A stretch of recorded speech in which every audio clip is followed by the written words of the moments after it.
book of Revelation says, "The spirit of prophecy is the testimony of Jesus Christ." This is at the very heart of FirstAmendmentRadio.com. In that spirit, we have created the Prophecy Reality News app for all of your mobile devices, streaming First Amendment Radio 24 hours a day, 7 days a week. Available for your Apple, Android device, and smartphone, absolutely free. Get the Prophecy Reality News app installed today, so you can listen to First Amendment Radio wherever you are. The Prophecy Reality News app. Get it now.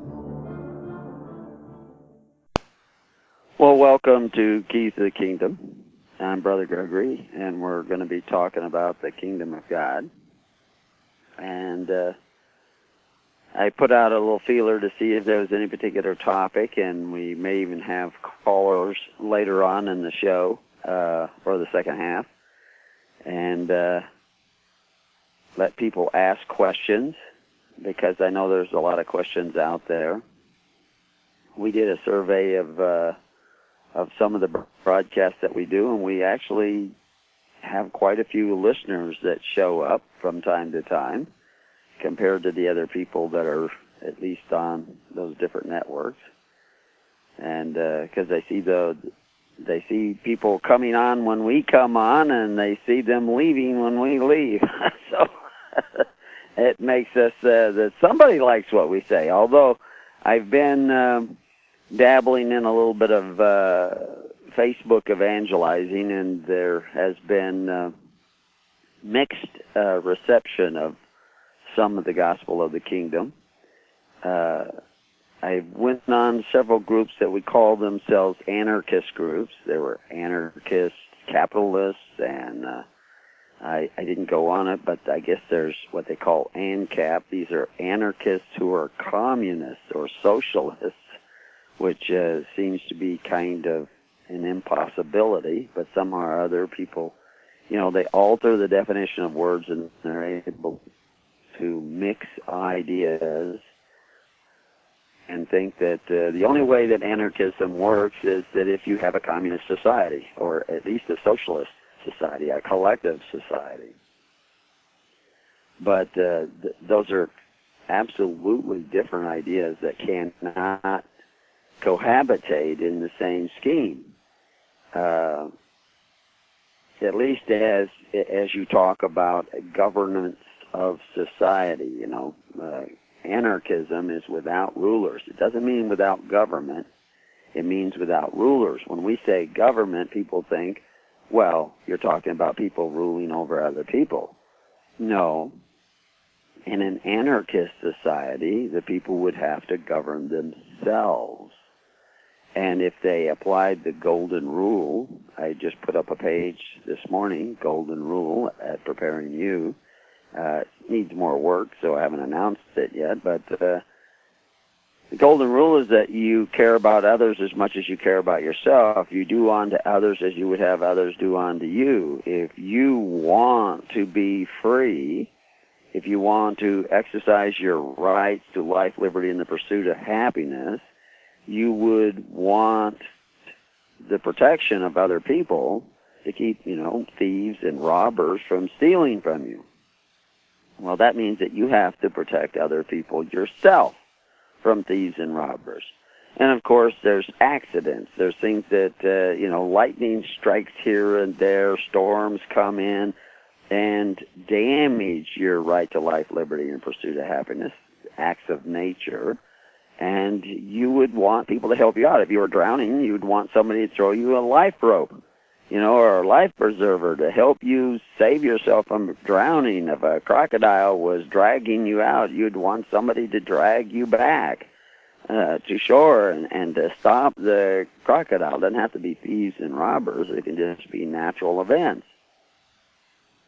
Well, that means you have to do the same for others if you're going to apply the golden rule. You have to come to the aid of others, no matter what it is, natural disaster or thieves and robbers, and help protect them. Or maybe somebody is cheating them. They said that, oh, yeah, I'll give you my cow if you do this work for me, and you do the work, and then they bring this other half-dead cow out that you didn't know about, and they want to give you that cow. And you said your cow, and you pointed out there in the field, and that wasn't the cow that was in the field. So, I mean, whatever the deception, the bait and switch, or whatever it is, the fraud that is being perpetrated on you, you would want your neighbors to come to your defense. And so, therefore, you would want to come to the defense of others. What people do is they elect rulers who do that job for them, because they don't have the time to come down, and stand with their neighbor when injustice is happening. And so they elect somebody else, and they agree to pay him to go and do this. He becomes a mercenary almost immediately. It's not done out of love. It's done because it's his job. And we do that with police forces and fire departments. And sometimes they do a pretty good job, and sometimes they don't. And we whine and cry when they don't. But the golden rule is that you care about others as much as you care about yourself. And it is usually an error on the part of society to relegate or delegate authority to one class of citizens. Where one citizen takes on the rights and responsibilities of another citizen or another group of citizens, and they now are going to act on their behalf. Because what happens, and Samuel explains this in great detail in 1 Samuel 8, that this individual, no matter how noble he is almost always corrupted by this addition of additional power, this adding of power to him, where he has more power than the average citizen, because the average citizen has said, I'm delegating you to exercise power on my behalf. And he becomes a ruler. He's been given some sort of power as an individual to make choices for you in the exercise of the natural responsibility you have based on the golden rule to care about others as much as you care about yourself. You're going to say, you deal with the injustices, you deal with the usurpations, and I will go watch the football game, or whatever it is you want to watch or do. And that's bad, because that individual will have more power than is naturally available to individuals, because he has not only his own power, but he now has some of your power, what they used to call in Rome, potestas, and you have now formed a city-state. He is now the representative of the state. I'm here from the state, and I'm here to help. He gets to come and say that. And he can say that because you gave him your power. Now, a lot of people are going around, I never gave him any power. Show me the wet ink contract, where I signed over this power. Well, that's a bold statement, but it doesn't work that way. It has never worked that way. Somebody reads a little bit about common law contracts or something like that, and that a contract has to have consent and mutual understanding and, an agreement of the parties. And, that's certain kinds of contracts have to have that. But most of the contracts that take place throughout the universe take place by word or deed. It doesn't have to be a written piece of paper. It has to do with your actions. And another thing, they say, well, when did I give consent?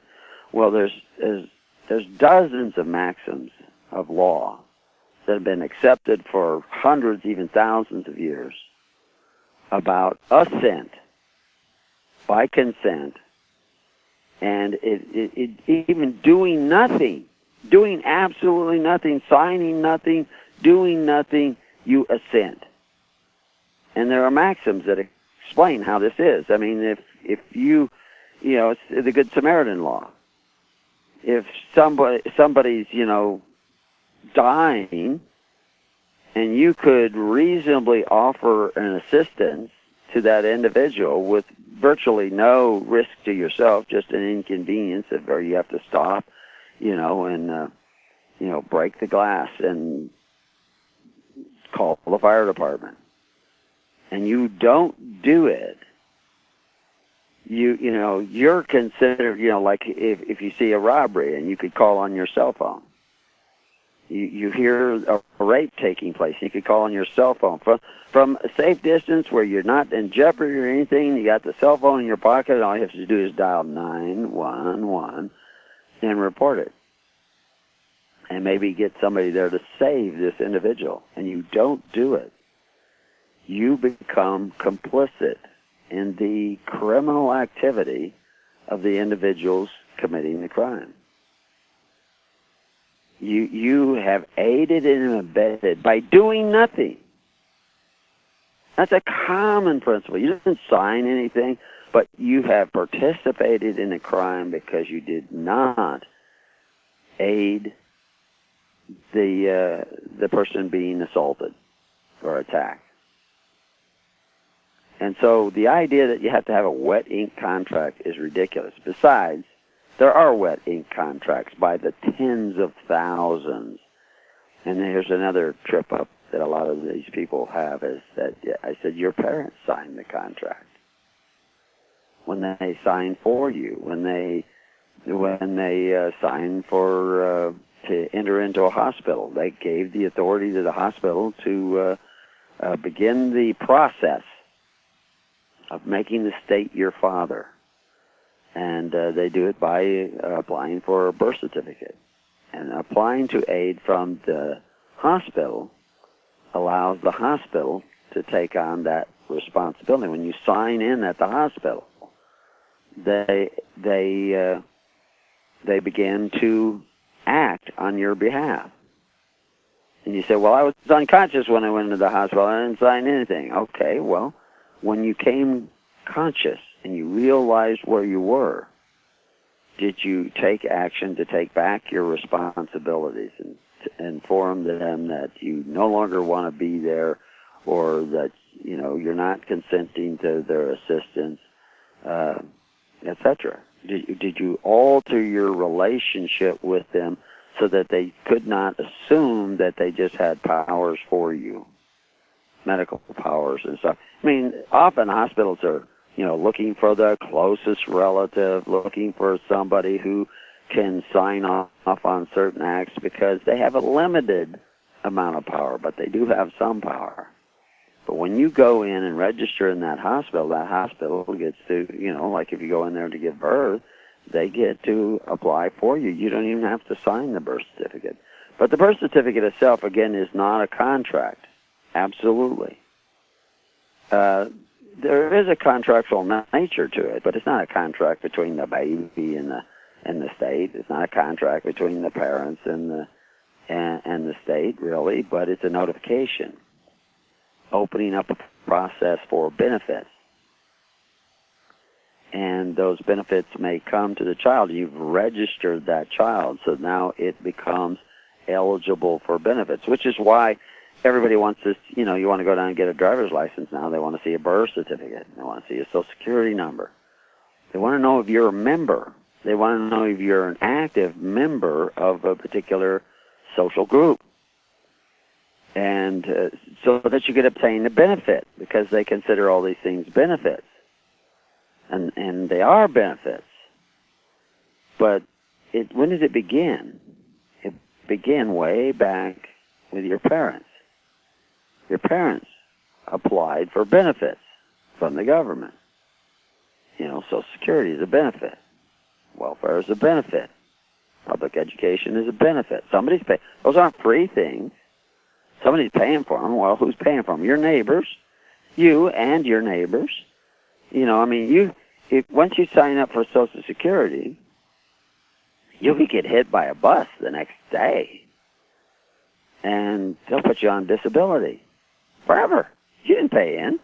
You didn't pay in enough. You may not even got the first payment in. You just signed up. Boom. Now you're covered. It's not insurance. It's a collective. Everybody else will have to pay in for you forever. Now, you didn't get hit by a bus, so you paid in for years. Okay, lucky you. The money isn't there anymore. It's gone. It's all gone. It's operating in the red. Some people will tell you that, oh, there's enough coming in. No. Supreme Court's ruled over and over again. There is no division of funds. There's only one fund. So if the government's operating in the red, the whole system is in the red. You keep paying into it, but it isn't there anymore. That money's just going out to pay interest on it now. So it's a totally bankrupt system. You're a member, and you have no right to benefits whatsoever. And if they decide you have no rights to benefits, you lose them all. They can do that. They can take away all the benefits, and you still have to pay in because it's now a system in debt. And you're a surety for that debt. That's the way it works. And it started with things like a birth certificate, but your parents had a birth certificate before you.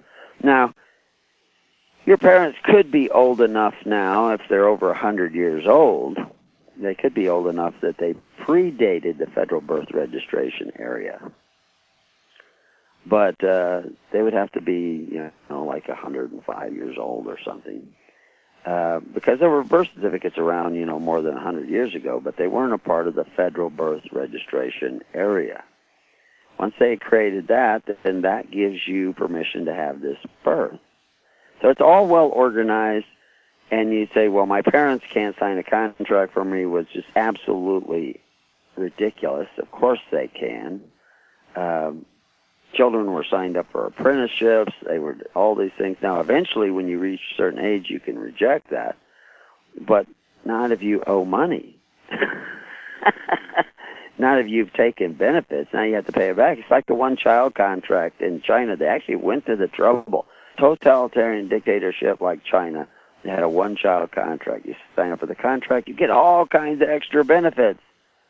But then if you get pregnant again, they come and they say, well, you're going to have an abortion. Because you signed a contract, you would only have one child. Or you can pay back all those benefits. Well, most people can because they're living in poverty. There are people in China that have dozens of kids. They never signed the one-child contract.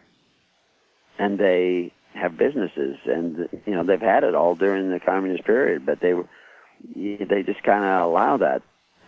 They pay all kinds of taxes, but they're very successful, hardworking, have all kinds of employees, and they have numerous children. But they don't take any benefits. Generally speaking, they don't take any benefits. They do take some benefits, and there's problems even with that. But that's the way it works. If you take the benefit, you suffer the advantage or disadvantage. Now, let's give you an example of bondage, where you are in bondage because of what your parents did. Do you think that's possible? Now, these guys, they all want to say, oh, no, my parents can't sign a contract for me. But, just open up the Bible, which is a semi-history book. It talks about the bondage in Israel in Egypt. And that bondage was due to a contract.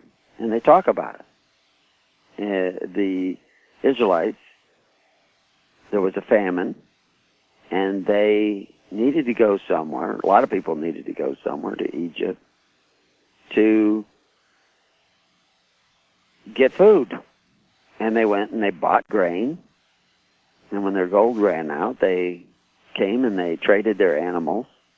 And when their animals ran out, they traded themselves. They said, we will work for Pharaoh.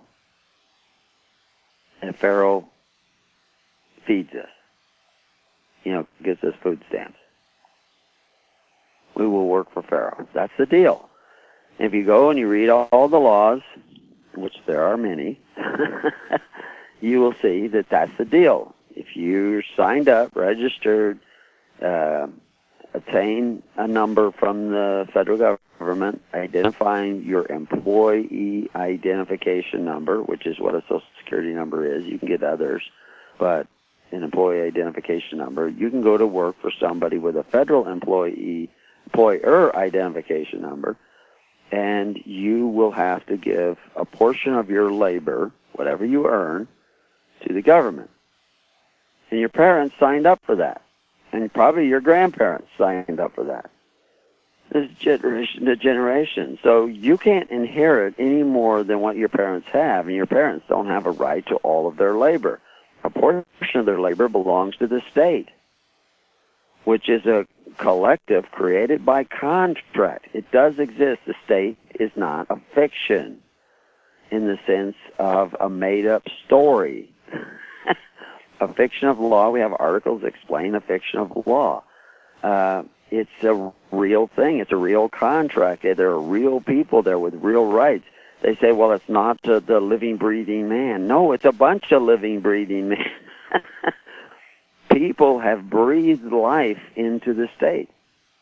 In ancient Jewish folklore, the state is a golem, a corporation, made out of clay. Why was it made out of clay? Because contracts were made on clay. That's why we talk about breaking contracts.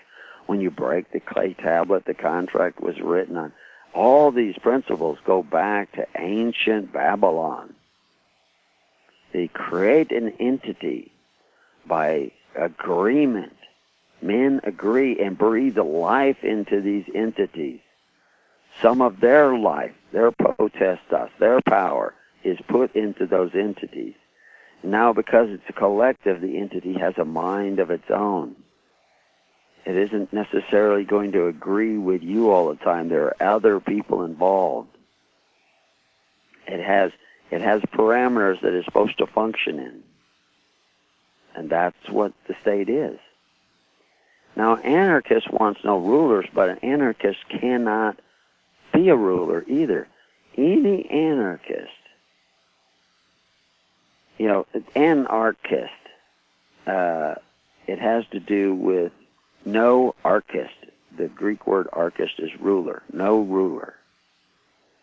So if you had a group of people together, say you had 100 people together, and they all said that they were anarchists, no rulers amongst them, they could be very well organized.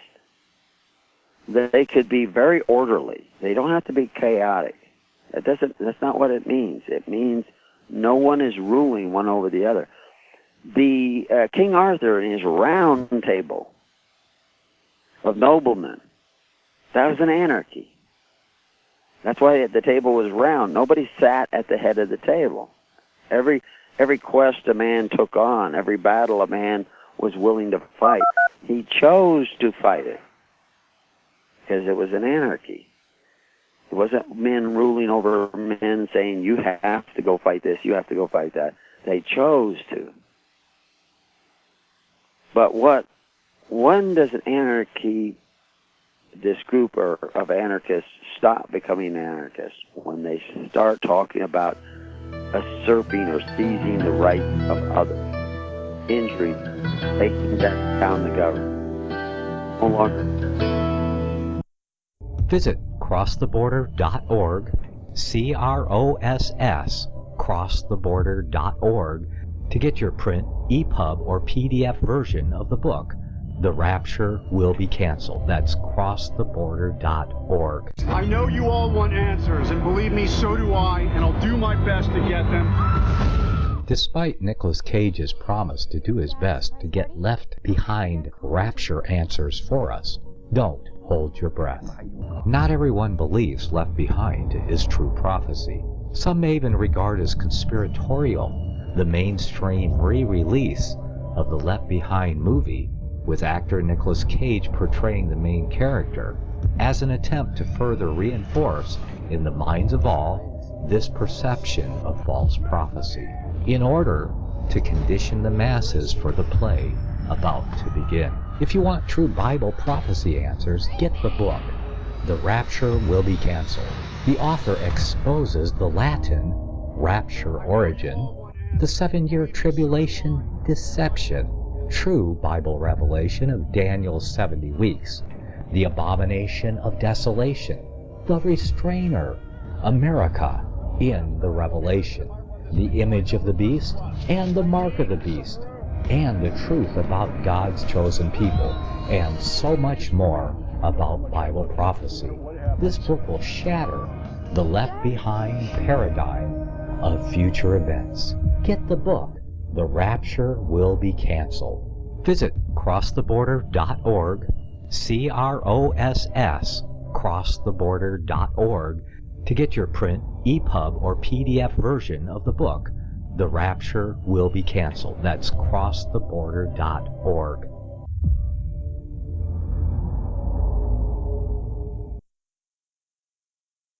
Since the beginning of time, kings have sought it, nations have fought for it. It has been traded, it has been borrowed, it has been purchased, it has been stolen. There's a reason for it. To secure the blessings of liberty to ourselves and to our posterity, invest with the security of gold and silver. Call Discount Gold and Silver Trading at 1-800-375-4188 or visit discountgoldandsilvertrading.net. Listen to Financial Survival with your host Melody Cedarstrom right here on FirstAmendmentRadio.com at 4 p.m. Eastern or 1 p.m. Pacific Time. Visit discountgoldandsilvertrading.net or call Discount Gold and Silver Trading at 1-800-375-4188. Toll free 1-800-375-4188. Well, welcome back to Keys of the Kingdom.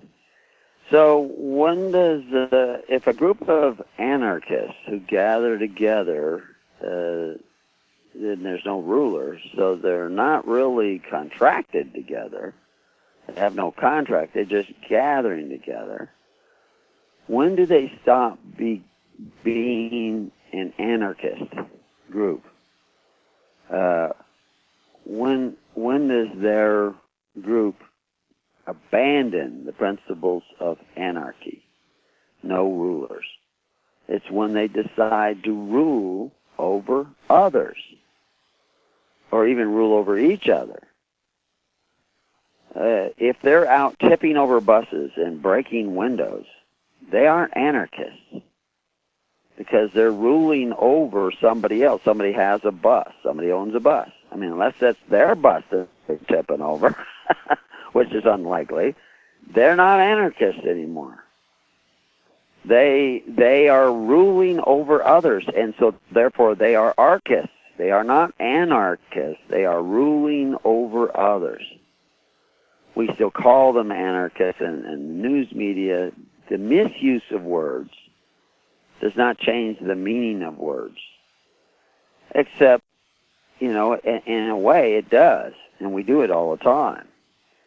But that alteration of the meaning of the word is a lie. You see, we all need to be a little bit of a reactionary. What's a reactionary? A reactionary is somebody who is reacting to the status quo. They're going back. They're opposing the status quo. They're rolling things back. They're reactionary, going back. Well, a reactionary, going back to what? How far back are you going? If you want to go all the way back to the beginning, what something meant originally, and anarchist means no rulers. If you take it all the way back to no rulers, and you see somebody tipping over buses and, smashing police cars, those aren't anarchists. Those are archists. Those are guys ruling over others. They're the ruler now. And they actually get a big charge out of, chasing the cops off the street or whatever. And people talk about it. And they'll carry an anarchist flag. I was just shocked when I found out anarchists have a flag. How did they come to agree on that? The fact is their misuse of the word will change the meaning of the word in the minds of people. And this is one of the big deals, is that when you're talking to people and you use words like church, religion, democracy, anarchy, what they think is what they're hearing.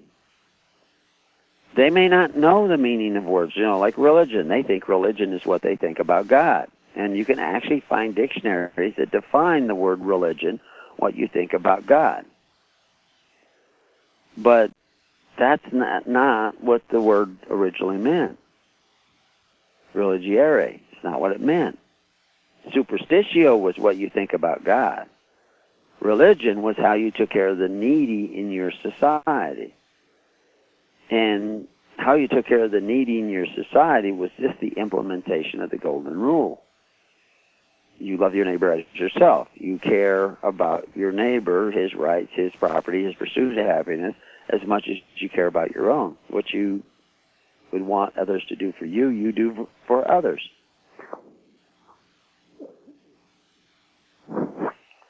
So that is this application of the golden rule in society, is this loving your neighbor as yourself that we see both Abraham and Jesus and all the apostles talking about incessantly, because that's an essential ingredient to a successful anarchism. You know, a group of anarchists functioning as a self-governing unit. The first time that any one of them wants to rule over others, they're not anarchists anymore. Now this, just an experience, there's all these different groups out here who call themselves anarchists. And, you know, there's Christian anarchists and what they call ANCAPs, anarchist capitalist groups, anarchist capitalist communities, and they have all these different names. And I mean, there's thousands of people on these different groups, and on Facebook anyway. And they have different personalities kind of manifesting themselves on the different groups. And I had a conversation with one group, and I couldn't believe what I was reading, but there it was, there in black and white. But it ended up being kind of a misunderstanding, and that gave me more insight into how the group works. But that one of the head of the group said the ANCAP, meaning anarcho-capitalist position, is centralized ownership. Well, of course, capitalism is always about private ownership of the means of production. And so I thought, this is just absolutely crazy, except for the fact that I knew there was such a thing as ANCOMs, anarchist communist groups, anarchist community groups, where they're like socialist groups. And there are people who've written, you know, huge dialogues on the fact that anarchism only works in a socialist setting. That, you know, they want to outlaw money because and no wages. All workers are given, you know, like a base pay because they don't like the employer-employee relationship. Well, all that's not anarchism. That's just void of anarchism.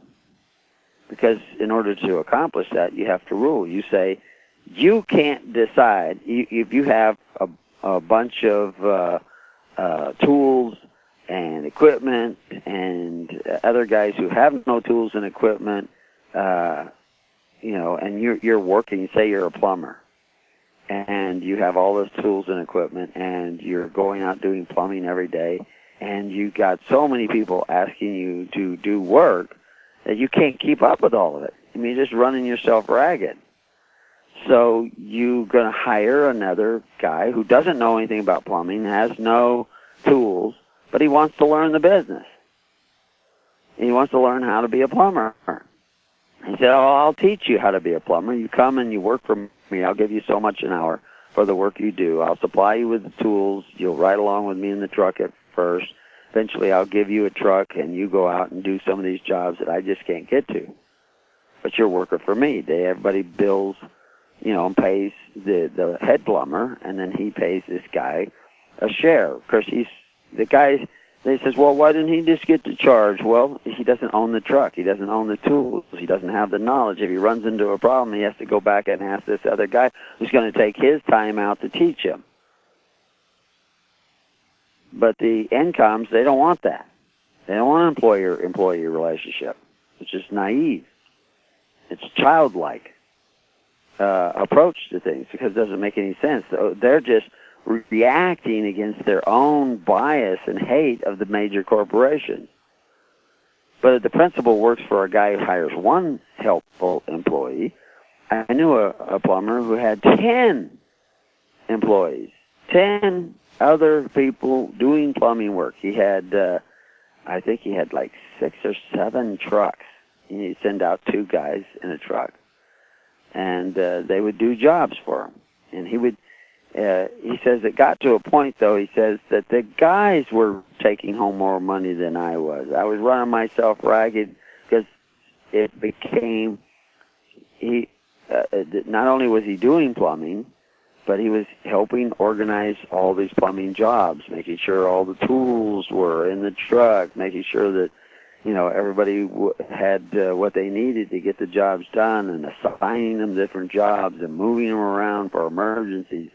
And he says, and the final, with all the cost and overhead of keeping the employees, when he started adding it up, he says, I'm taking home less money than I was when I was just a plumber. And so you know what he did? Well, for one thing, he took a 3-month break. He went down to Mexico for 3 months and just lived down in Mexico, closed up the whole shop, just shut everything down. He was having a nervous breakdown. His family life had gone into the toilet, and he just left. And then he came back, and he hung his shingle out again. I mean, the phone had been ringing off the wall anyway, and his answering machine was just full and all this stuff, and he just started over again. Lost a lot of business, of course, but he still, that's the thing about plumbing. They may not call you for years, so he could have gone for years, and they'd still be calling him when he got back. He didn't hire anybody. He took all those trucks and he parked them in a lot that he rented next to his shop, and he just worked out of those trucks. He licensed 1 or 2 at a time. One broke down, he just parked it and went and got another one. He would hire no employees whatsoever. And he says, I was making way more money working less hours because I was just doing what I could do. And if I couldn't do it, I just didn't do it. I learned to take time off. And that's the way he works. Anarcho-capital, you can't do what's happened in our society is moved towards socialism. America has been a socialist state for years and years and years. I mean, Social Security is socialism, public education is socialism. All these things are socialism. And we've moved towards that. Corporations, all that stuff is moving in that direction, moving away from capitalism.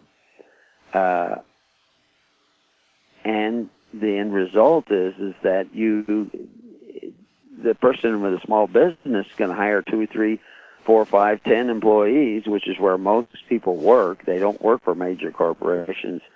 There are people who do, but most employees most of the new jobs, let's put it that way, are small businesses operating. But it's become almost impossible to successfully do that because of the red tape and the bureaucracy that you have to deal with. And so there's a lot of jobs that are not being created because of this communist socialist view where everybody is supposed to be covered, protected, guaranteed, rather than what you earn, you keep. What you don't earn, you don't get to have. And so anyway, this ANCAP group, this anarcho-capitalist group, the leader of it said the ANCAP position is centralized ownership. It ends up that this was his idea of humor. And what I found in some of these groups, sarcasm is king.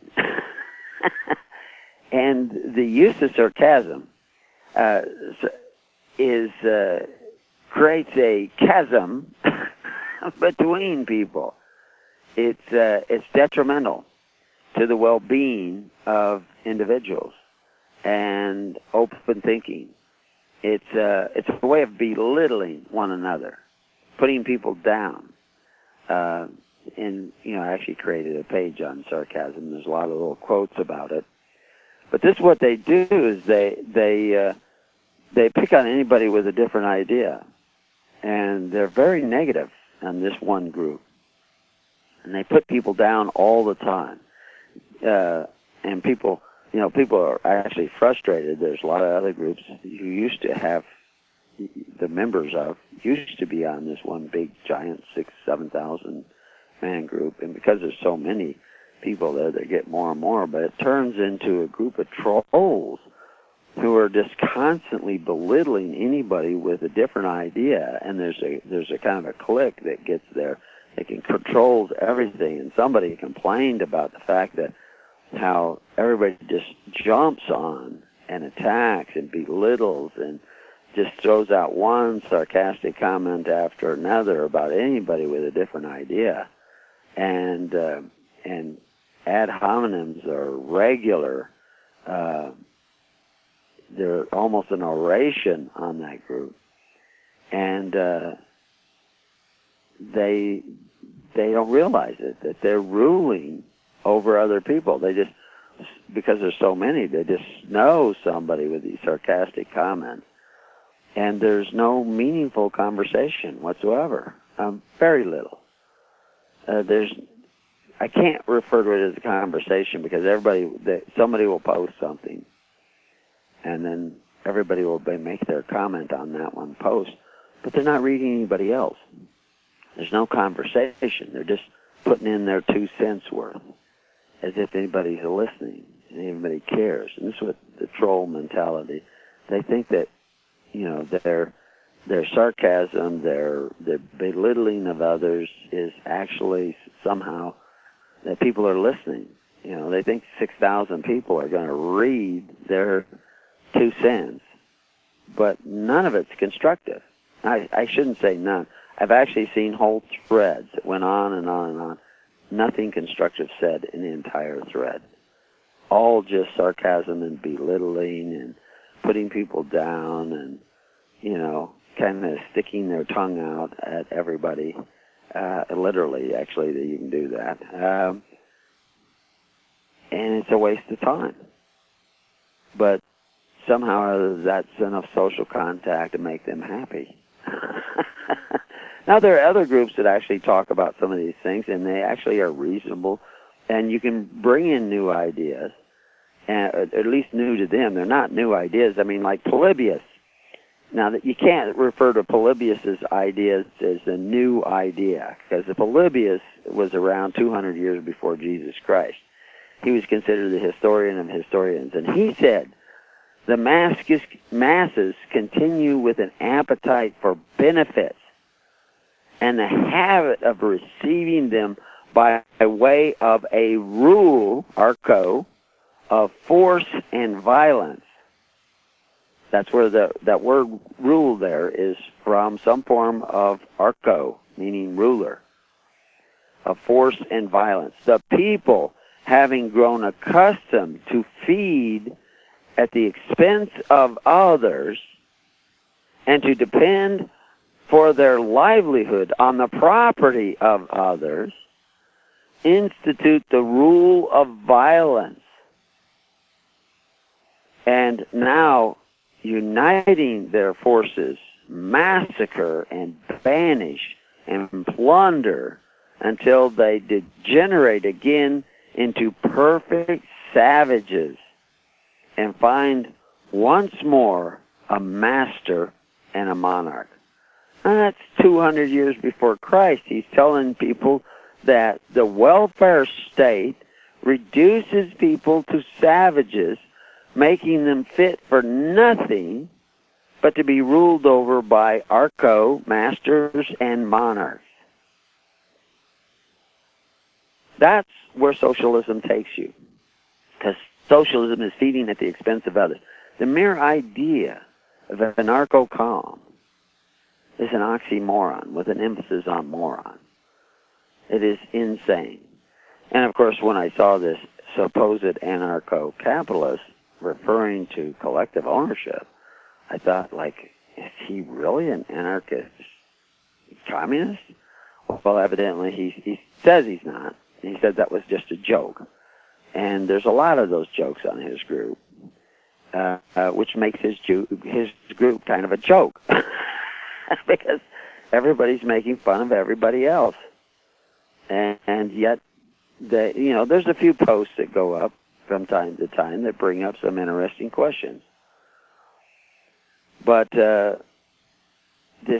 but they actually do talk, not as a joke, but specifically saying the phrase, seizing the means of production. Now, I asked him, so is seizing the means of production an anarchist idea or an archist idea?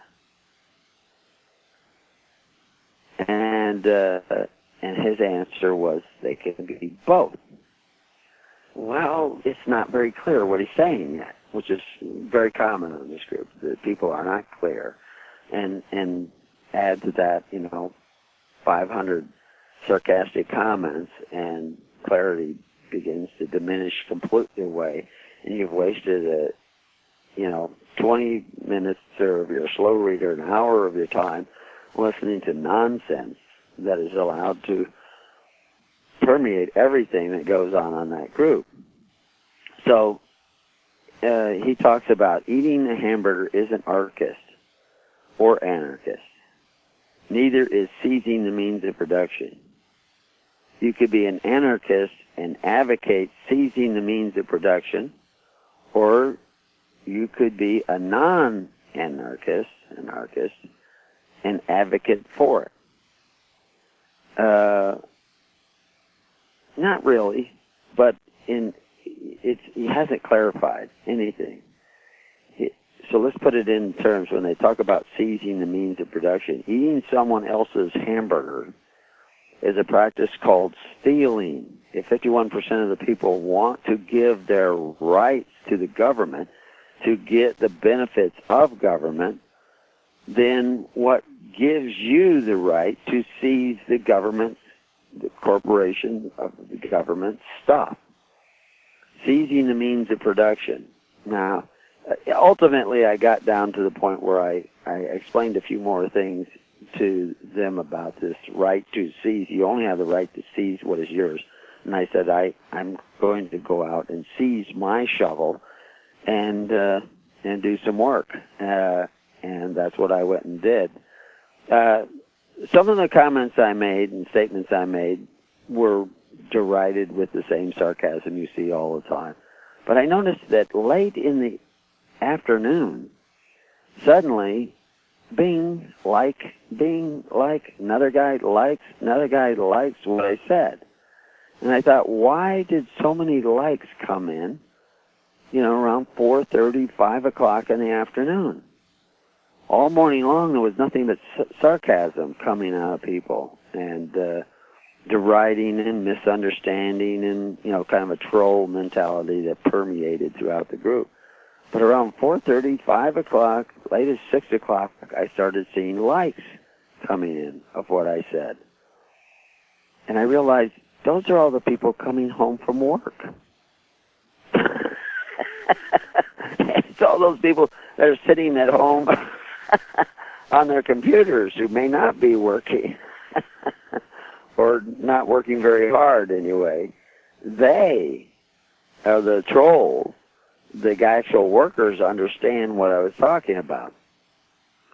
The whole seizing, the word, again, a lot of times this may come back to the fact that people don't take the time to find out the meaning of the words.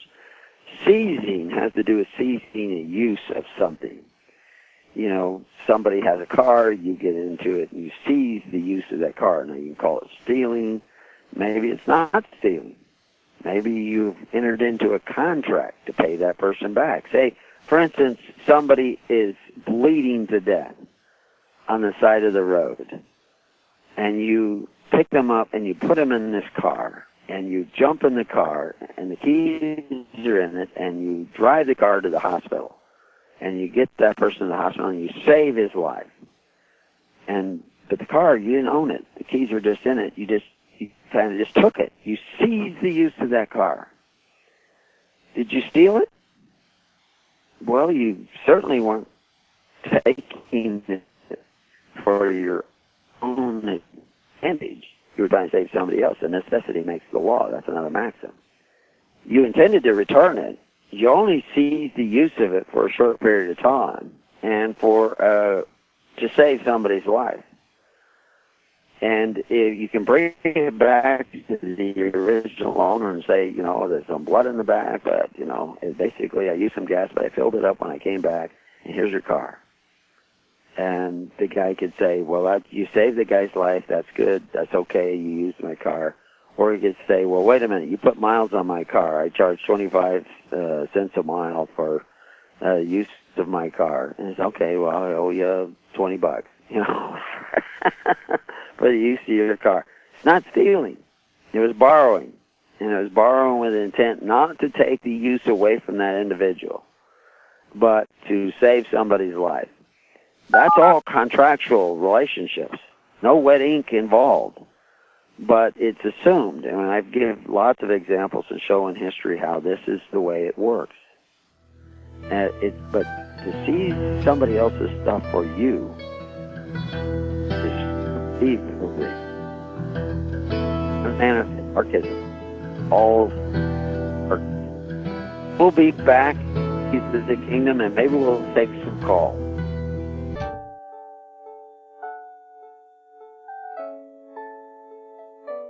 The program you are listening to is 100% sponsored by you, the listener, on this First Amendment Rights Media channel. You will notice that there are few commercials on this radio network. There's a good reason for that. Corporate advertising dollars come with strings that limit program content. So without your help, these programs cannot continue on internet or our several affiliates. If you benefit by the educational law programs, we ask you to give. If you are admonished or nurtured by the Bible and ministry programs, we ask you to give. If some voice a cause that you are passionate about, we ask you to give. If you believe in any of these, we ask you to support them as you would a missionary on a continual basis, as if giving a tithe for missionary radio. These programs are not commercially viable and must be supported by those faithful to the cause of truth. Look for the button to sponsor your favorite programs at our listen and schedule pages on the internet. Then, when you subscribe, we will send you the last quarterly MP3 CD of that program immediately, and continue to do so with each new quarter. We will also give you unlimited archive access to all of our programs. We're asking you to give much less than a tithe, so that you may also send support directly to a particular program host, cause, and anywhere else the Spirit may lead you. Do all to the glory of our God and Creator, for His holy nation, the only kingdom that will last forever. Thank you for listening.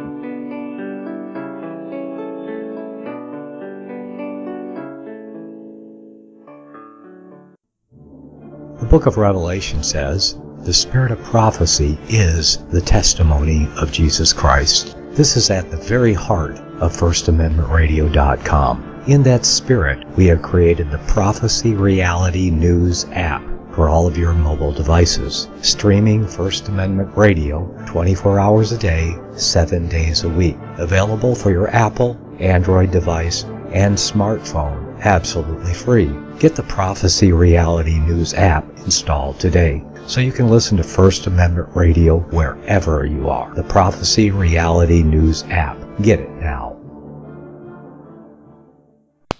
Welcome to Keys of the Kingdom. I'm Brother Gregory, and we're talking about the Kingdom of God. Now, in the last show, we were talking about anarchists and anarchism and trying to clarify these words in your mind. Of course, there's going to be all kinds of other definitions of these words floating around in the minds of other people, but I wanted you to understand where I was coming from when I'm talking about it.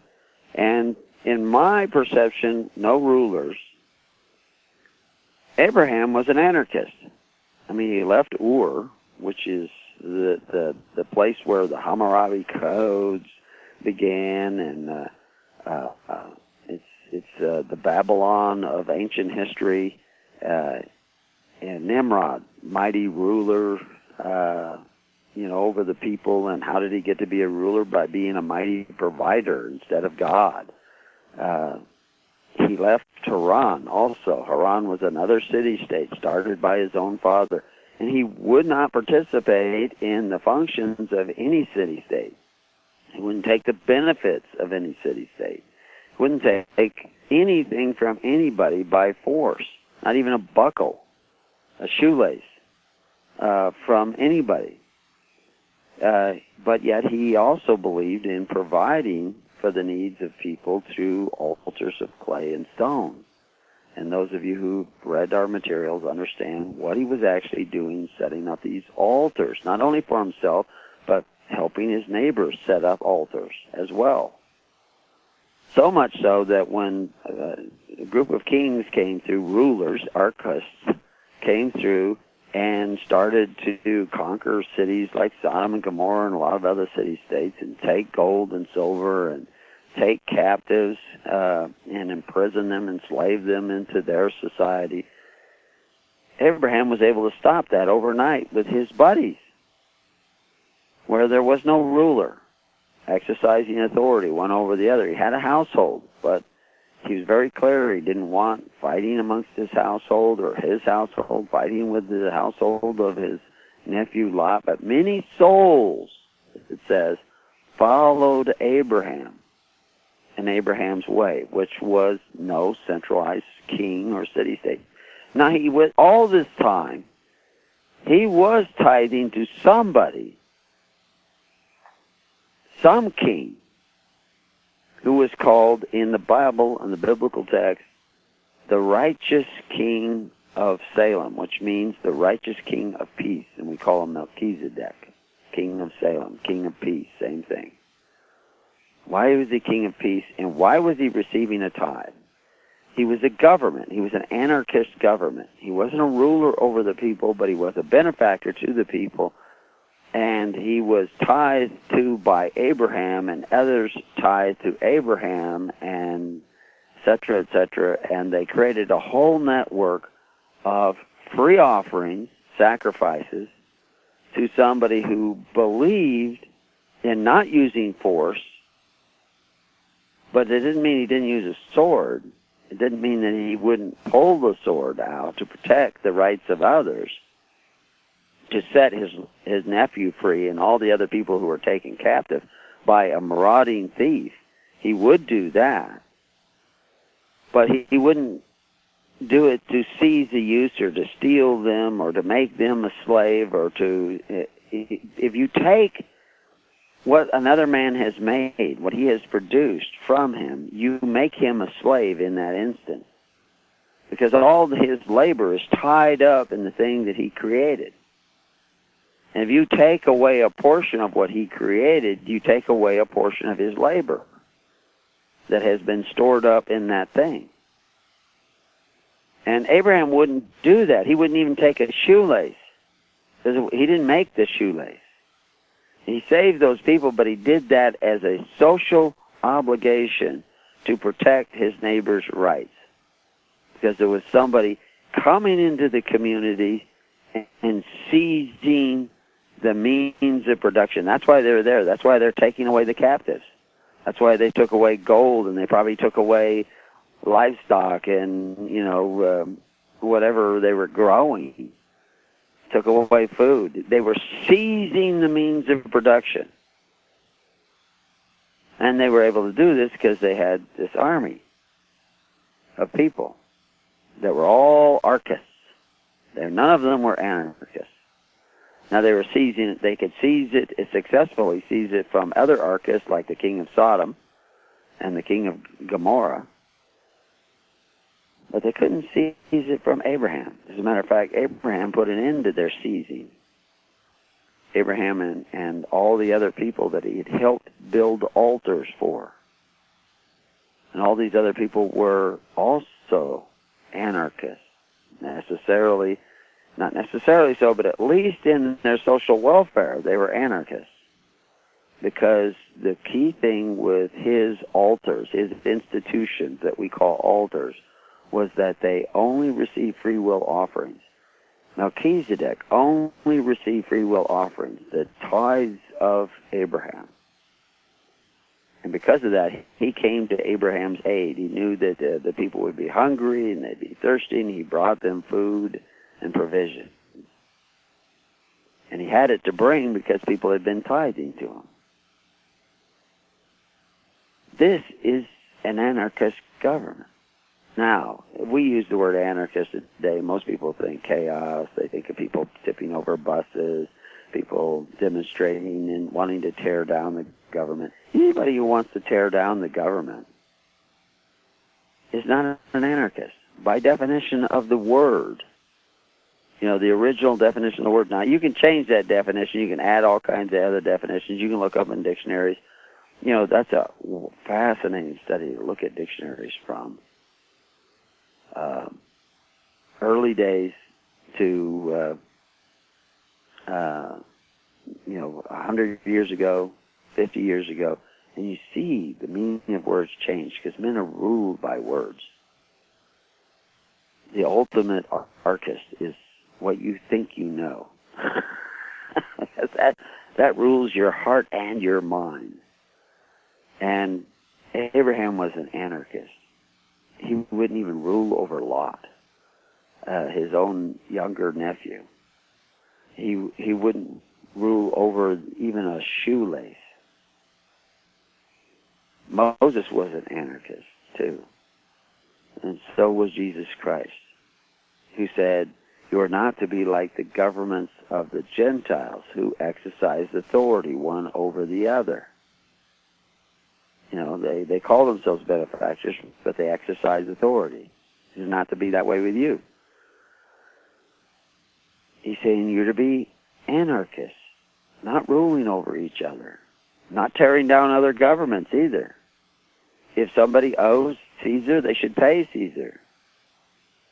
They shouldn't say, show me the wedding contract. Did you take the benefit? Did you go to public school?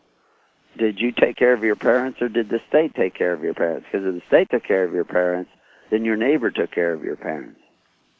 And you failed one of the commandments, to honor your father and your mother, to take care of your father and mother. You failed to do that. State did that. So all the rights of inheritance now go to the state, because the state was the one who took care of your parents, not you. You know, people cripple themselves by trying to get out of the system so they can neither take care of their parents nor themselves. They need to repent of that. If you want to get out of the system, start doing the reverse of it. Be a reactionary. Start doing the reverse of what the system does. Take back your responsibilities. Pay your tally of bricks.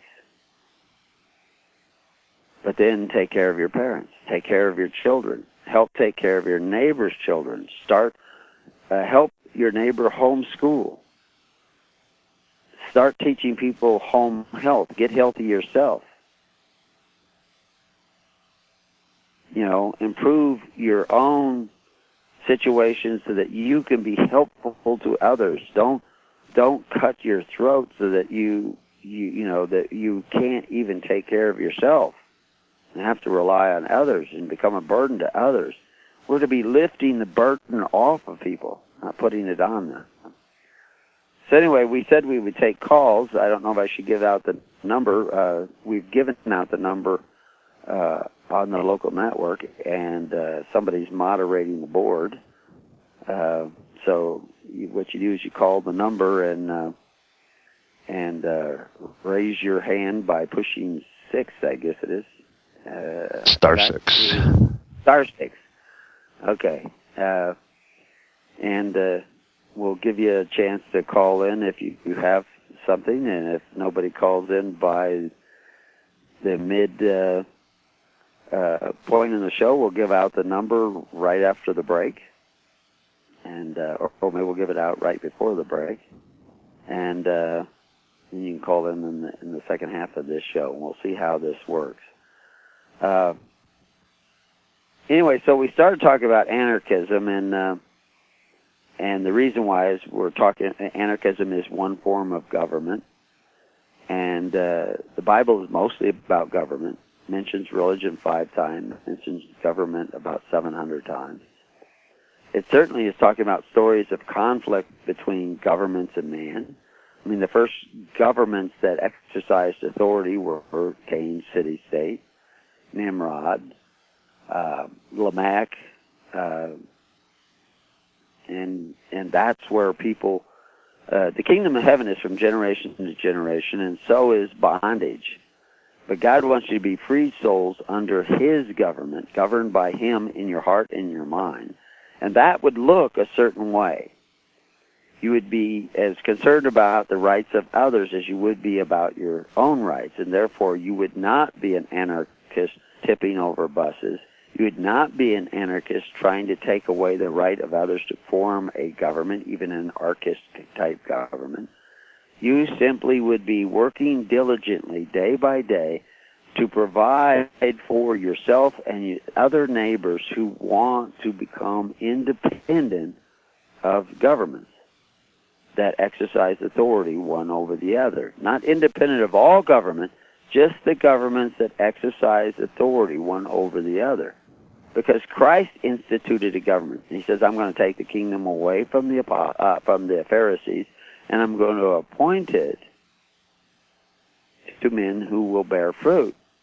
And he called those men his little flock that he said he would appoint the kingdom to. And then we see him, I appoint unto you a kingdom, as my Father has appointed unto me. That kingdom became known as the church. What it did was called the way. The followers of that way began to be called Christians, first in Antioch. But now, a lot of people are called Christians that are not Christians. They're not actually following the ways of Christ. They're following the ways of Herod, the ways of the Pharisees, the ways of Nimrod, the ways of the other governments that call themselves benefactors but exercise authority. And yet they still call themselves Christians, yet Christ said not to be that way. So they're doing the exact opposite of what Christ said, yet they call themselves followers of Christ, which is the ultimate hypocrisy. And it's no wonder that Jesus said, many will say they're coming in my name, but I know them not. They'll say they're doing things in my name, but they're actually workers of iniquity, because through their covetous practices, they will become merchandise, surety for debt. And their children will become surety for that debt. And they will again return to the bondage of Egypt. And it will be worse for them than it was originally. They'll all be entangled again in the elements of bondage. And so now you see these anarchists realizing that they're in bondage, realizing or feeling the pains of that bondage. Most of them don't admit they're in bondage. They say, oh, well, show me the wedding contract, or, or no one has a right to rule over another. What nonsense. Certainly people have a right to rule over another. You come into my house, you eat at my table, you sleep in the bed that I made, under the roof that I constructed. You are subject to my will in this domain. Now, I will let you leave. But if you sit around and eat my food and drink my wine and don't do what you should be doing, don't carry your weight, you can become obligated to me. Unless I freely give you these things, I can say, look, if you're going to eat here for the next week or two, you're going to owe me a week's worth of labor. And you say, okay, I'll do that. No signing a contract or anything. I expect you to carry out these jobs for a week once you get on your feet. And then you get on your feet and you say, well, I don't have to. You can't rule over me.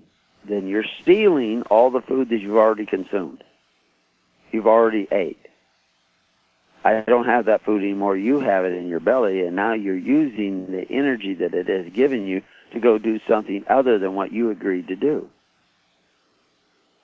When the Israelites went into Egypt, they agreed that if you feed us, we will give you 1/5 of our labor every year, 20%.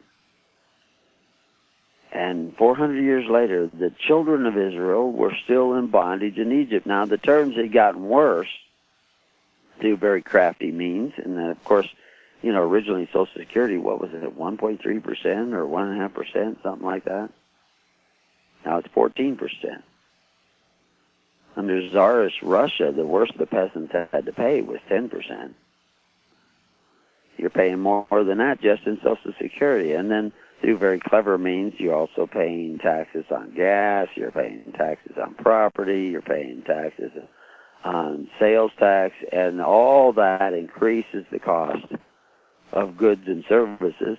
So you're paying more for all those things. And now, normally it would figure, the calculations are that if you got up to 33% of what you're paying in taxes, that society is doomed. We've gone beyond that, and we are rapidly going farther and farther beyond that, and there's no return. But you should pay those taxes. I'm not saying don't pay taxes. I'm saying you have to strive and seek a form of government, a form of interaction with one another, a way in which you govern yourself that makes you independent of those systems that exercises authority one over the other. You don't want more public school, you want less public school in your family. You want less need for public aid, less need for health insurance. I was just talking to somebody last night, got to put in extra doors in their house where there was no door, and they wanted to put a door that closes on this one room, and they were going to put what they call a 3.0 door, not a 3.0 door, a 30-inch door, and I said, you ought to put a 3.0 door, and they thought, like, why? I said, it's because of wheelchair access. You may have somebody staying with you someday that needs to get in and out of that room. And I knew all the other doors in his house were like 2.6 or 2.8 doors. And that would be the only private bedroom that had a 3.0 door. And he thought, that makes a lot of sense. I thought it was because he was thinking about his father. He said, no, he was thinking about himself. He says, time passes, and suddenly you may need that. Well, it's just, it shows that they're thinking about taking care of at least themselves, if not others. And that's what you have to do. That's kingdom thinking about how to care for others, how to prepare your life so that you can care for others. He's still working daily, paying his taxes daily, in a system that he does not want to be dependent upon. So that's very important. If you're going to be seeking the kingdom of God and his righteousness, because the kingdom of God is for the living right now. It's right here on earth. Abraham was, part of that kingdom. In Daniel, it says the kingdom of God is from generation to generation. Noah was spared because he was righteous in what? His generation. In other words, he had not sold out to the city-states in order to obtain benefits, like Polybius says, like Plutarch says, like hundreds of philosophers have said. The givers of gifts, gratuities, and benefits that's the destroyers of liberty. To become a benefit for your family, for society in general, is the road to liberty. To gather together in free assemblies to help take care of one another, to cast your bread upon the waters, is the path to freedom and liberty.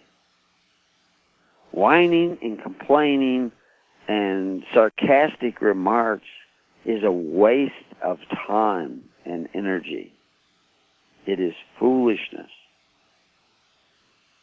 It is draining the life that you have. You know, you can think of this, every beat of your heart takes you one beat closer to your own demise and death.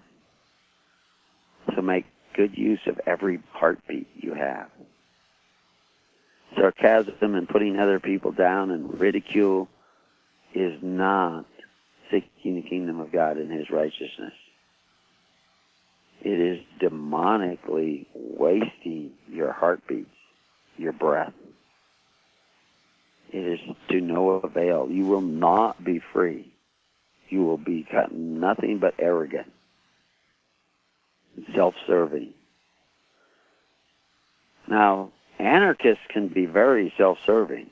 They don't want to rule over anybody else, but actually all these sarcastic people, they do want to rule over everybody else. They're not listening. They're not giving people free chance to speak. They're putting people down and ridiculing them. I should probably in the second half we'll take a look at sarcasm and what some people say about sarcasm. And if you've got some great quotes on sarcasm, let's add them to the page because it's very interesting that such a pastime of trolls on places like the internet, of this sarcastic, people trust, learn to trust one another because, friends can actually be very sarcastic and tease each other. And teasing is actually a form of it's a way of developing a relationship with the people. Teasing and everybody laughs together and that sort of thing. But the sarcasm that is putting people down is just ridiculous. If somebody has an opinion and you want to express that opinion in a group, the worst thing to have is somebody making sarcastic, demeaning remarks ad hominem because you're not discussing the thing at all. You're avoiding discussion.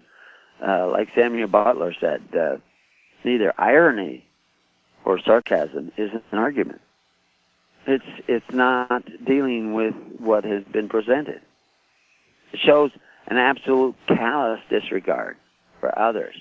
Thomas Carlyle said, sarcasm I now see to be, in general, the language of the devil, for which reason I have long since as good as renounced it. Sarcasm is the use of irony to mock and convey contempt.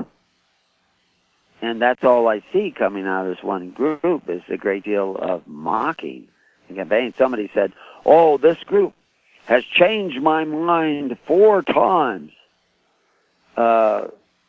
Referring to the fact that he thought the group was good because it had changed his mind. Well, changed it to what? About what? The fact that something's changed your mind doesn't make it a good thing. It could be a very bad thing. Very interesting how he's defending the group. We should be defending righteousness. And there's probably good people on the group, and I've said it several times. I mean, you've got 7,000 people. But it's very clear that a certain number of people have become absolutely disgusted with the pervasive troll spirit that is constantly putting other people down.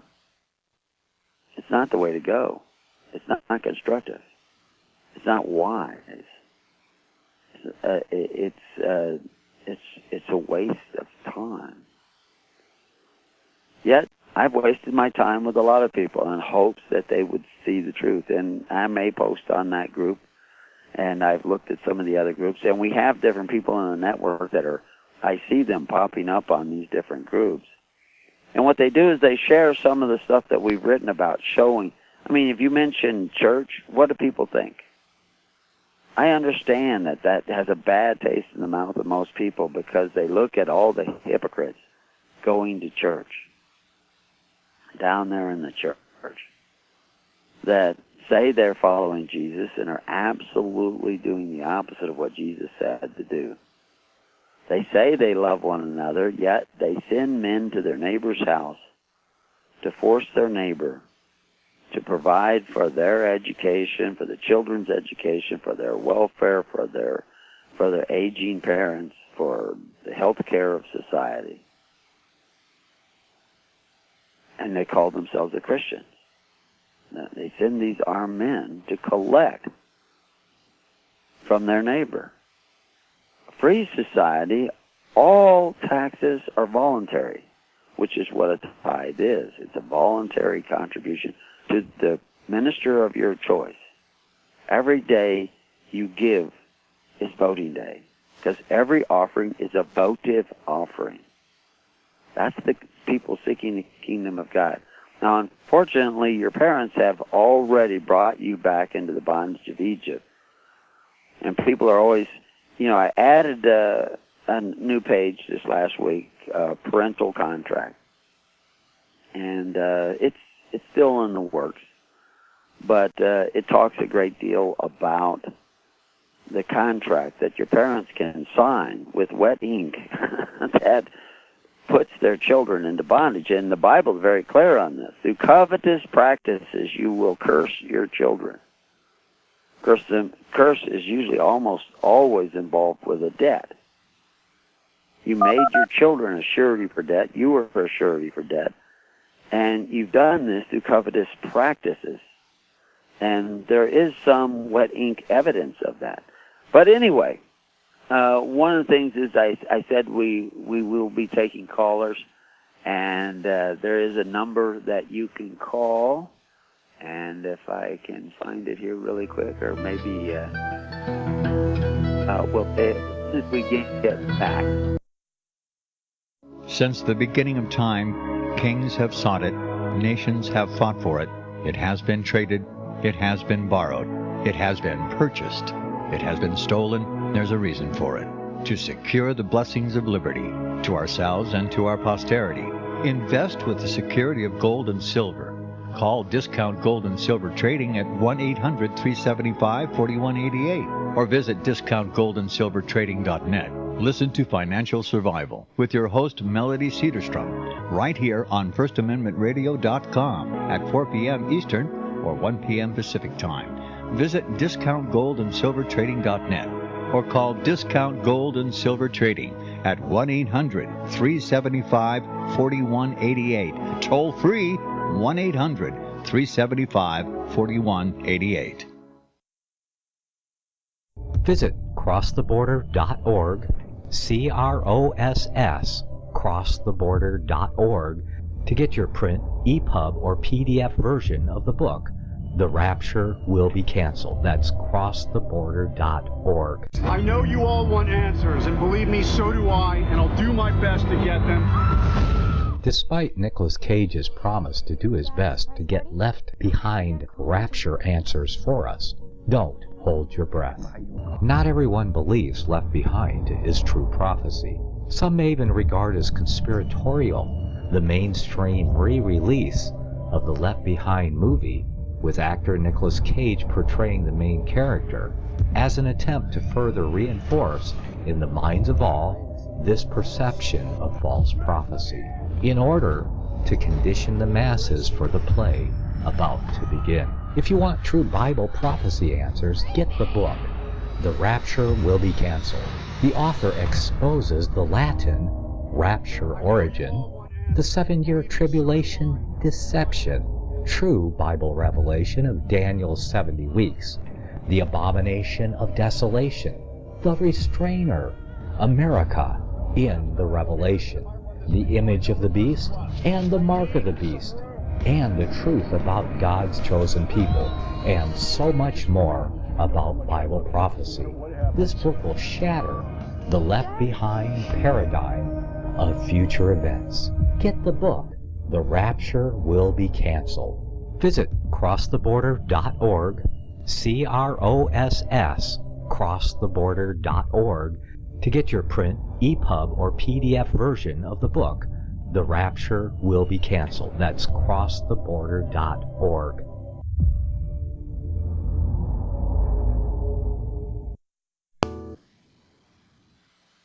Okay, the call-in number, if you got a pen and paper, because it's a big, long number, is 641-715-3670. I'll give that one more time, but you also will need a code to get in, 573812, 573812. So the number is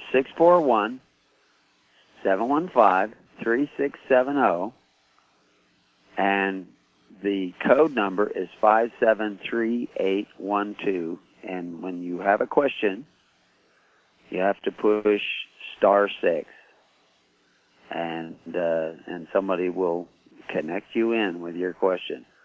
Anyway, we'll give that a shot for anybody who has questions, and it'll probably be the same number next week, and so you can think all week about another question. So anyway, we're back, and we're going to be talking about Abraham, who is an early archist, who chose to be an anarchist. You see, Abraham was heir to the throne, and he gave that up, and it passed on to his brother Nahor. And he had another brother named Haran who had died. And actually, it appears in the translation, and we talk about it in the book, Thy Kingdom Comes, it appears that his brother may have been put to death, probably by the legal system of Ur. And you could be put to death for all kinds of crimes and that don't really seem like crimes. But that's what happens when your government gets to take and take and take and take. Eventually, it'll make a law that it can take your life. You know, it's taking all your stuff. It can now take your life. And of course, if you take enough stuff, a lot of times people die. They work themselves to death trying to survive. But you see, this beast that we create goes about and devours who he wills. And we create it by being willing and accepting the idea that it's okay to take a bite out of one another. All these sarcastic remarks that you see coming out of people on these different Facebook groups is really taking a bite out of people emotionally. You know, it's attacking people. It's ad hominem, attacking the individual rather than rationally discussing the issues. You know, we've seen some groups that rationally discuss the issues that are before them. And they'll say one thing, and we'll say, well, here's another way to look at it, and then they actually agree. And yet what they're agreeing to is the opposite of what they said. It's because words have meanings. And once you put on, seize the means of production, American Revolution supposedly, it wasn't Americans who were revolting. It was the king who was revolting, and the Americans said, you have to stop this unwarranted usurpation.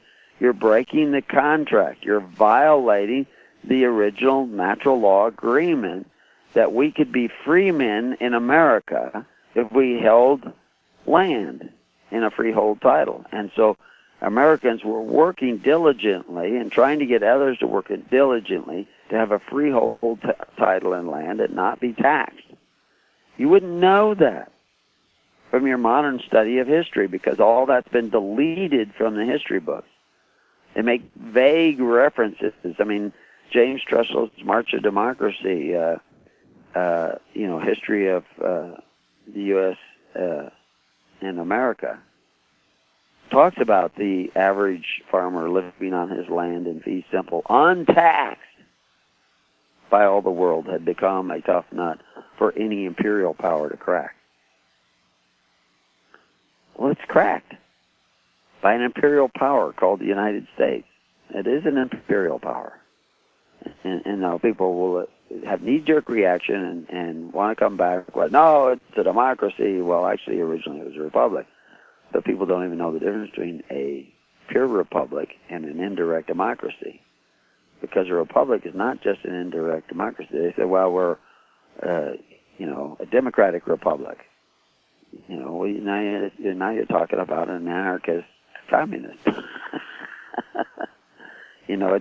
Democracy is a common purse of rights, where 51% of the people can take away the rights of the other 49. You say, well, it has a constitution. Well, the constitution is supposed to protect your rights. Well, it gives you a right, too. It recognizes the right, your right to contract. And that's why the most common Latin maxim you find in writings of the United Nations is pacta servanda sunt. Agreements must be kept. And that's why they have you sign so many things, is that when you sign on to these institutions created by the legislature, you sign on all to the rules of that institution. That's why Abraham and Moses created institutions we call altars that were free assemblies, because you didn't become a member. You participated in a free assembly with free will offerings, where you completely gave up your offering to men that you trust. And when you stop trusting them, you stop giving to them. So anyway, we're talking about Abraham, and we have a page that is called Abraham and Preparing You. And a lot of it contains material that was in the book, or is in the book, Thy Kingdom Comes, which, of course, is from Thy Kingdom Come When Thy Will Be Done. Abraham had left Ur, which was a city-state, which may have taken the life of his own brother named Haran. And also he left Haran, which was the city-state created by his father. And he got out of the land of his family's nativity, because all city-states are fundamentally flawed, because they are a compilation of the rights of the people. It's a pooling of rights, a common purse of rights, and that runs towards evil. He also avoided other city-states like Sodom and Gomorrah. What was he doing, and why was he able to defeat whole armies that had just conquered these state governments, these city-states, when he was neither a king or a ruler himself? He didn't want to rule over people. He made deals like, you go take the best of the land to this direction or that, whichever you want, just so that we don't fight him. He was a man of peace. He was tithing to somebody called the righteous King of Peace, somebody who actually physically could show up with food and wine and probably some cheese, And he was tithing to this righteous King of Peace through this whole time. So anyway, this whole idea of Abraham believed God, and it was counted unto him for righteousness. That's what it says in Romans 4:3. As a man became civilized in those days, the creation of a city-state, he entered into a social contract that made use of at least two legal concepts or structures, these institutions. We're supposed to teach the kingdom of God to every creature. The word creature there is the same word for institution. That's right, to everything that we institute, every agreement we make, every business agreement we make, like that plumber back then I was talking about had all these people working for him. So say he had 9 guys working for him, and he was the 10th guy. Are there 10 people involved in his working arrangement? No, there's millions of people involved in his working arrangement. Why? Because he went and got an employer identification number. He was a federal employer. All the people that he hired had federal employee identification numbers. And when they hired on to him, they didn't just have to do what he said. They had to do what the government said in relationship to the federal employer, federal employee identification numbers. Because they had all entered into agreements with a third party called the state. He wasn't a private employer. He was an employer of the state. 10, 20, 30% of everything those people earned, he had to make sure that money, or the representative value, which we see in the form of money, goes to the state. So there wasn't 10 people involved in this agreement, but lots of people. And a majorly giant institution that used these two concepts of trust and corporation. The state, the United States federal government is a corporation. There's a lot of debate about that. The fact is, it states it in the codes that it's a corporation. If you just read the Constitution, it reads like bylaws of a corporation. Their concern of a Bill of Rights was for the people who entered into the corporation, which had to do, because all these rights already existed for the local people in America and the individual states. But when you became a federal employee, such as a senator or a congressman or a president, you were now entering in a jurisdiction that was outside of the states, called we eventually called it Washington, D.C., but it was this United States. This jurisdiction extended to federal property, such as Fort Sumter was federal property, and federal gold, which would be in the different banks, might be in state banks, private banks, but it belonged to the federal government. To seize that gold would be to seize a use. And since gold is something that you could invest, it would be the means of production. And why am I mentioning these two items, Fort Sumter and the seizing of the gold? These are things that came up in the war between the states. Clark's Summary of U.S. American Law says that the states were as foreign to each other as Mexico is to Canada, even after the implementation of the Constitution of the United States. They were separate countries.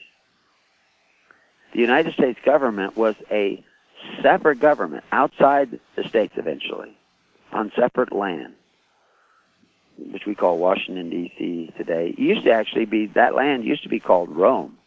Did you know that? There was an estate that was given, actually cessioned from the state of Maryland to the United States federal government for the purposes of building Washington, D.C.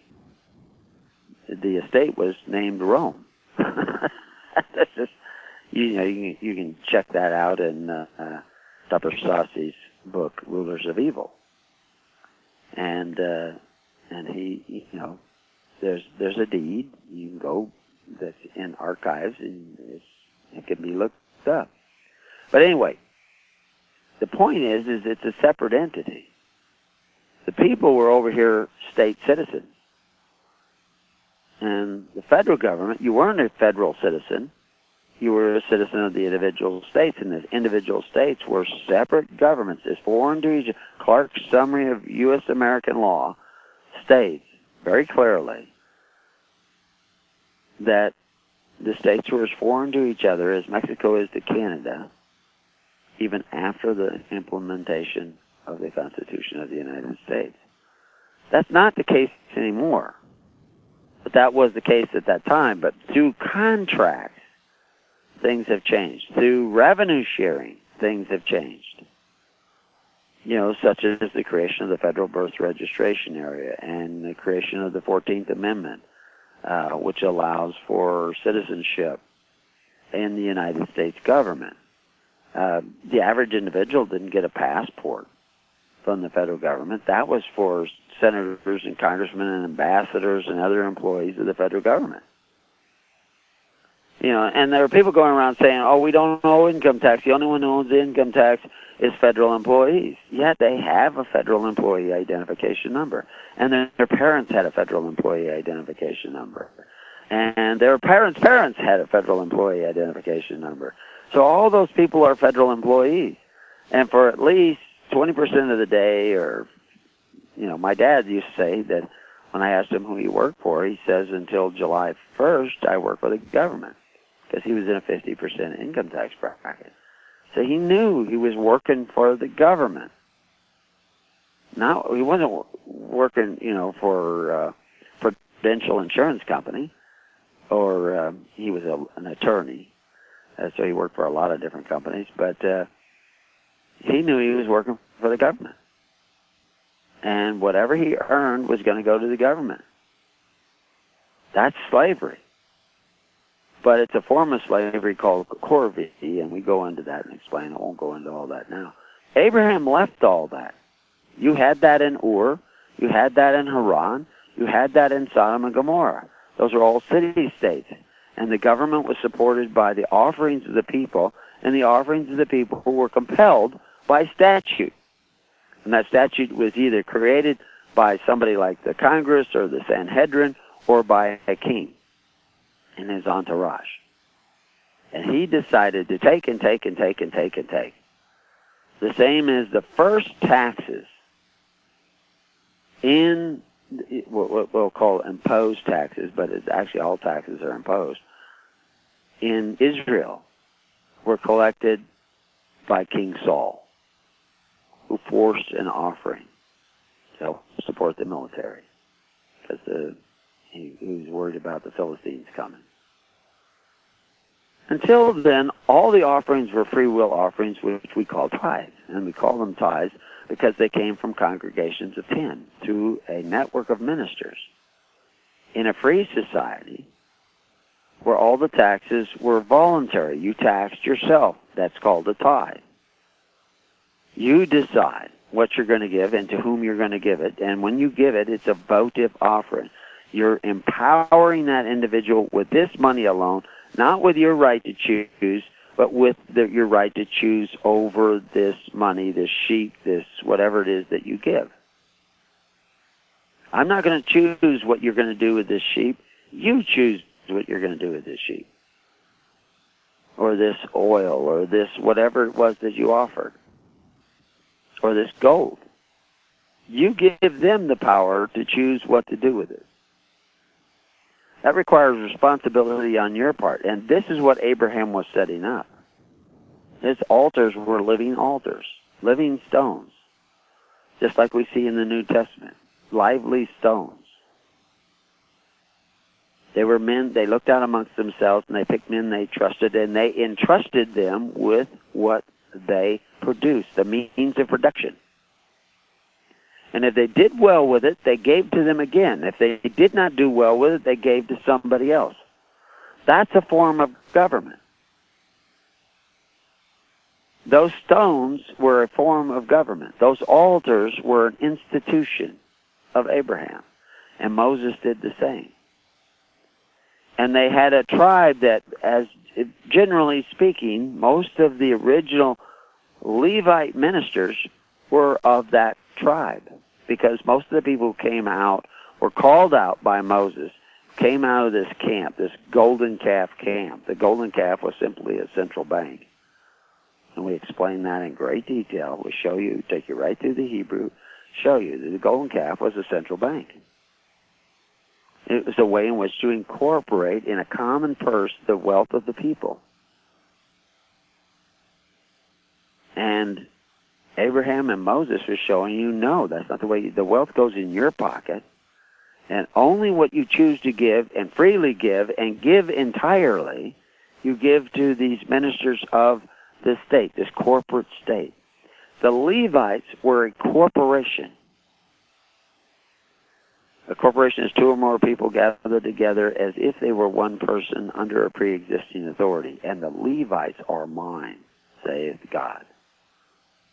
They owned all things in common. They had no personal inheritance, except in a legal sense, like you. You have no personal inheritance. you legally inherit property. Legal title doesn't include the ownership. So you don't even inherit. You inherit nothing when you inherit except for the right to pay the taxes on a piece of property. Because you don't own anything you have a legal title to. This is why all these things start coming together and fitting together. Go back to the book Covenants of the Gods, legal title. Legal title doesn't include the beneficial interest. Now, by definition, it doesn't include the beneficial interest. What is the beneficial interest? The right to use the property. It doesn't include the use. You have to seize the use if you want to use it. No, because the use you have with your legal title is a granted use, which they can take away if you don't pay the tax. You can owe a couple of $1,000s worth of tax. They take the whole property away because you don't own it. You don't even know what ownership means. You own the right to pay the tax. As long as you pay the tax, they let you use the property. You have not been righteous in your generations. You inherit nothing but debt. And you inherit that from generation to generation. Your children will inherit that too. Except this system is called the unrighteous mammon. Mammon means trust. That's what it means, entrusted wealth. That's the Aramaic word, means entrusted wealth. Doesn't mean money necessarily, it means entrusted wealth. So that idea of trust in corporations is found in every government. But in the government of God, we are supposed to return every man to his family and to his possessions. Why to his family? So that his possessions may pass down from generation to generation. The only thing that you're passing down to the next generation now is debt. Because through covetous practices, you've become a surety for debt. Your children are a surety for debt.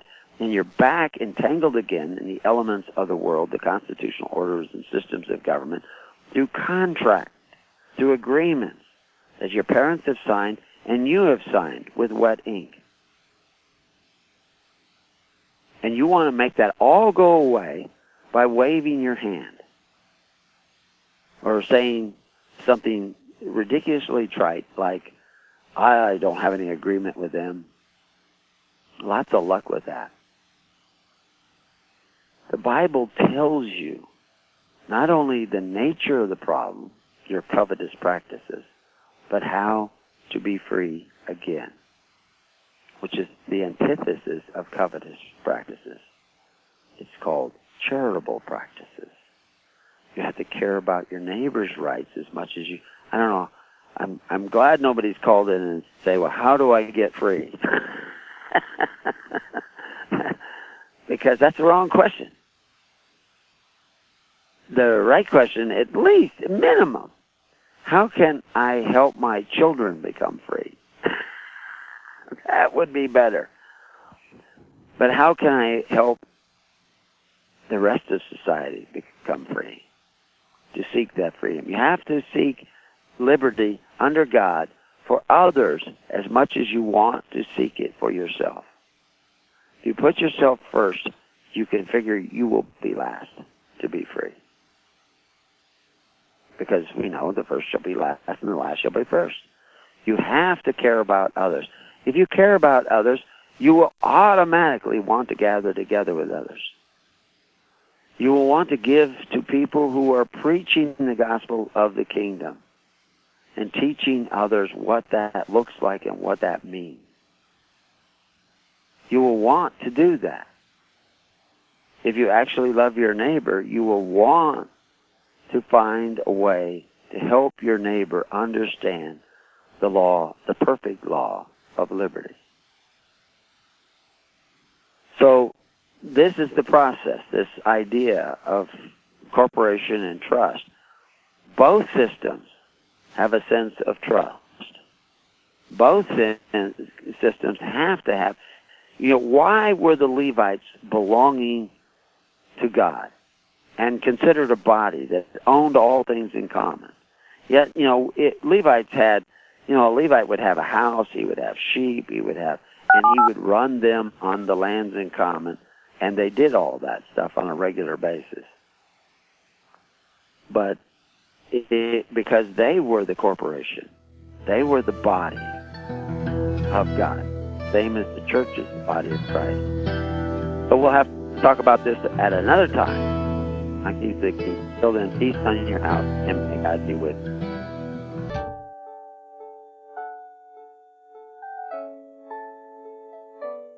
The program you are listening to is 100% sponsored by you, the listener, on this First Amendment Rights Media channel. You will notice that there are few commercials on this radio network. There's a good reason for that. Corporate advertising dollars come with strings that limit program content. So without your help, these programs cannot continue on Internet or our several affiliates. If you benefit by the educational law programs, we ask you to give. If you are admonished or nurtured by the Bible and ministry programs, we ask you to give. If some voice a cause that you are passionate about, we ask you to give. If you believe in any of these, we ask you to support them as you would a missionary on a continual basis, as if giving a tithe for missionary radio. These programs are not commercially viable and must be supported by those faithful to the cause of truth. Look for the button to sponsor your favorite programs at our listen and schedule pages on the Internet. Then, when you subscribe, we will send you the last quarterly MP3 CD of that program immediately, and continue to do so with each new quarter. We will also give you unlimited archive access to all of our programs. We're asking you to give much less than a tithe, so that you may also send support directly to a particular program host, cause, and anywhere else the Spirit may lead you. Do all to the glory of our God and Creator, for His holy nation, the only kingdom that will last forever. Thank you for listening.